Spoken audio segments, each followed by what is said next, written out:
Bismillahirrahmanirrahim. Saya akan memaparkan materi tentang pengertian analisis regresi logistik.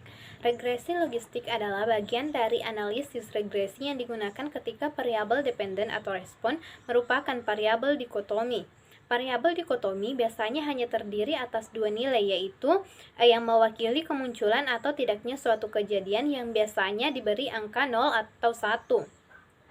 Tidak seperti regresi linear, biasanya regresi logistik tidak mengasumsi hubungan antara variabel independen dan variabel dependen secara linear. Regresi logistik merupakan regresi non-linear di mana model yang ditentukan akan mengikuti pola kurva.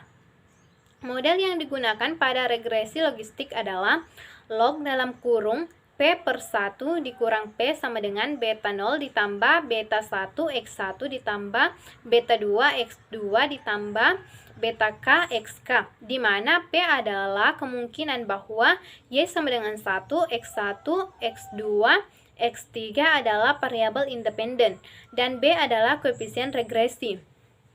Regresi logistik akan membentuk variabel prediktor atau respon yang merupakan kombinasi linear dari variabel independen.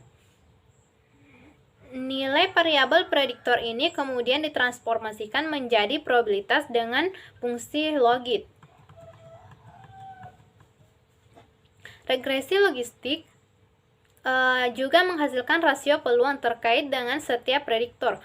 Peluang dari suatu kejadian diartikan sebagai probabilitas hasil yang muncul yang dibagi dengan probabilitas suatu kejadian tidak terjadi. Secara umum, rasio peluang merupakan sekumpulan peluang yang dibagi oleh peluang lain. Rasio peluang bagi prediktor diartikan sebagai jumlah relatif di mana peluang hasil meningkat rasio peluang lebih besar dari 1 atau turun rasio peluang lebih kecil dari 1 ketika nilai variabel prediktor meningkat sebesar 1 unit. Perkenalkan, saya Andis Mira Oktaviani akan melanjutkan materi mengenai asumsi regresi logistik. Nah, asumsi yang harus dipenuhi dalam regresi logistik antara lain yang pertama, regresi logistik tidak membutuhkan hubungan linear antara variabel independen dengan variabel dependen. Yang kedua, variabel independen tidak memerlukan asumsi multivariate normality. Yang ketiga, asumsi homokedastisitas tidak diperlukan. Yang keempat, variabel bebas tidak perlu diubah ke dalam bentuk metrik. Yang kelima, variabel dependen harus bersifat dikotomi, dua kategori. Yang keenam, variabel independen tidak harus memiliki keragaman yang sama antar kelompok variabel. Yang ketujuh, kategori dalam variabel independen harus terpisah satu sama lain atau bersifat eksklusif. Yang kedelapan, sampel yang diperlukan dalam jumlah relatif besar, minimum dibutuhkan hingga 50 sampel data untuk sebuah variabel prediktor. Dan yang kesembilan, regresi logistik dapat menyeleksi hubungan karena menggunakan pendekatan non-linear Lox transformasi untuk memprediksi odds ratio. Odds dalam regresi logistik sering dinyatakan sebagai probabilitas. Baik, materi selanjutnya yaitu mengenai uji regresi logistik pada SPSS. Nah, kelompok kami ingin meneliti mengenai pengaruh rokok dan riwayat kanker terhadap kanker paru, di mana variabel bebasnya ada dua, yaitu rokok dan riwayat kanker pada keluarga. Adapun variabel tarikatnya adalah kanker paru. Rokok terdiri dari dua kategori, yaitu tidak merokok yang diberi dengan kode 0 dan merokok dengan kode 1.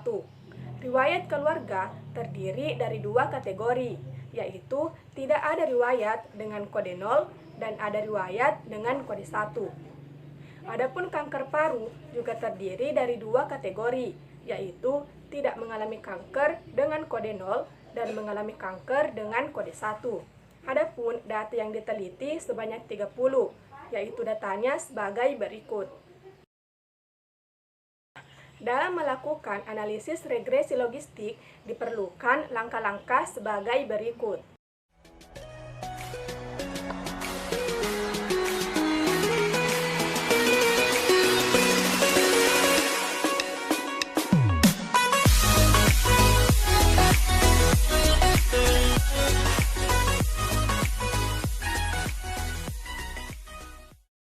Baik, di sini saya akan melanjutkan materi yaitu output dan analisisnya. Berdasarkan pada tabel pertama, yaitu pada tabel yaitu pada data pada tabel case processing summary didapatkan data sebanyak 30. Sedangkan pada missing case didapatkan 0 data, yang dapat diartikan bahwa tidak ada data yang hilang ketika melakukan analisis data. Kemudian pada tabel kedua yaitu pada tabel dependent variable encoding didapatkan informasi bahwa mengkategorikan angka 1 untuk yang mengalami kanker, sedangkan 0 untuk yang tidak mengalami kanker.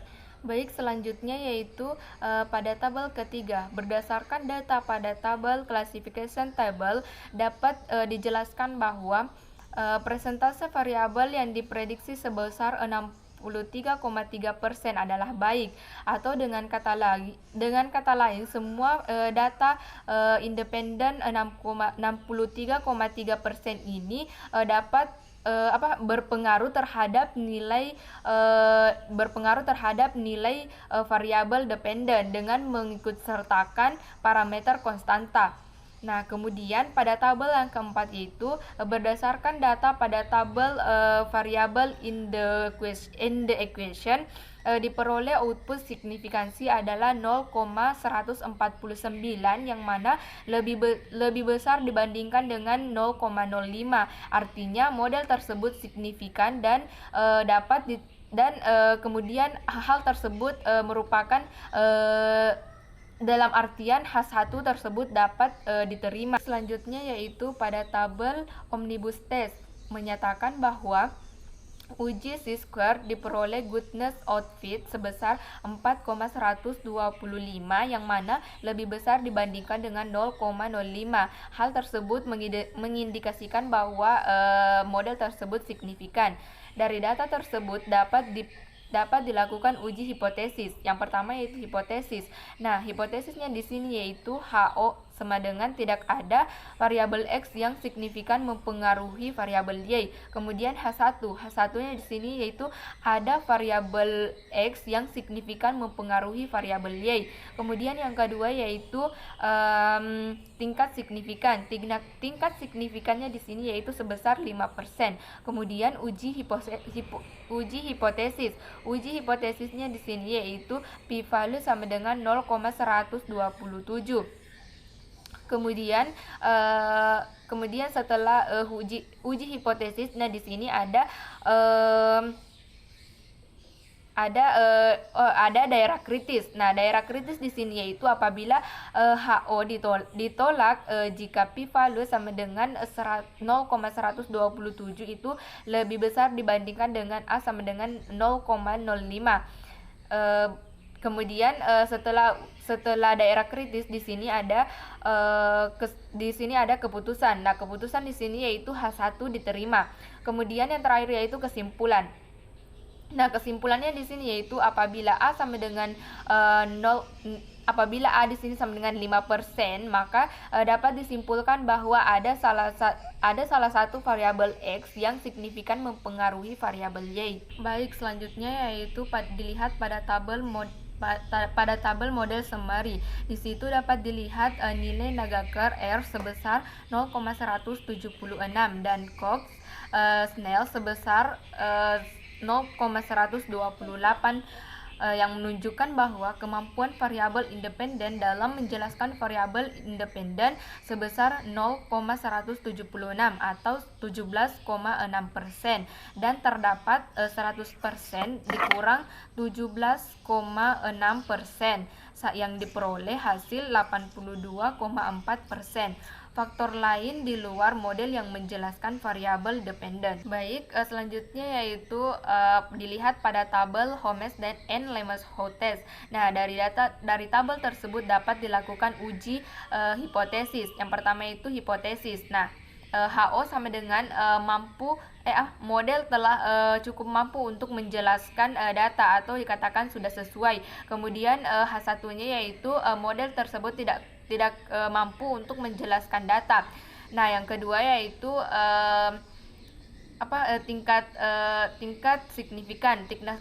signifikannya yaitu sebesar 5%. Kemudian uji statistik. Nah, uji statistiknya yaitu p-value sama dengan 0,497. Nah, kemudian setelah uji statistik di situ ada daerah kritis. Nah, daerah kritis di sini yaitu apabila H1 diterima HO ditolak apabila p-value sama dengan 0,497 lebih besar dibandingkan dengan 0,05. Nah, kemudian keputusannya yaitu di sini HO diterima. Kemudian kesimpulan. Nah, kesimpulannya di sini yaitu berdasarkan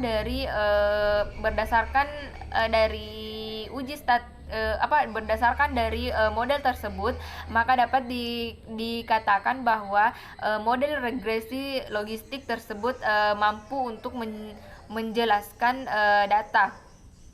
Baik, kemudian yang terakhir yaitu output variable in the equation, menunjukkan nilai signifikansi berdasarkan whole statistik. Jika mode signifikan, maka nilai yang signifikan adalah kurang dari 0,05. Kolom X B menunjukkan nilai OODS rasio yang dihasilkan. Nilai OODS rasio yaitu yang hanya mendekati 1,0 mengindikasikan bahwa variabel independen tidak mempengaruhi variabel dependen. Kemudian interpretasi hasil analisis. Berdasarkan peluang dari responden mengalami kanker paru adalah P1 sama dengan 0,864, sedangkan peluang responden yang tidak mengalami kanker paru-paru adalah P0 sama dengan 1 dikurang 0,864 sama dengan 0,131. Untuk persamaannya yaitu diperoleh logit P sama dengan ln sama dengan minus 1,402 ditambah 1,713 dalam kategori merokok, kemudian ditambah dengan minus 0,559 yang dikategorikan riwayat keluarga. Baik, itulah tadi pemaparan materi dari kelompok kami. Lebih dan kurangnya mohon dimaafkan. Wabillahi taufiq wal hidayah. Wassalamualaikum warahmatullahi wabarakatuh.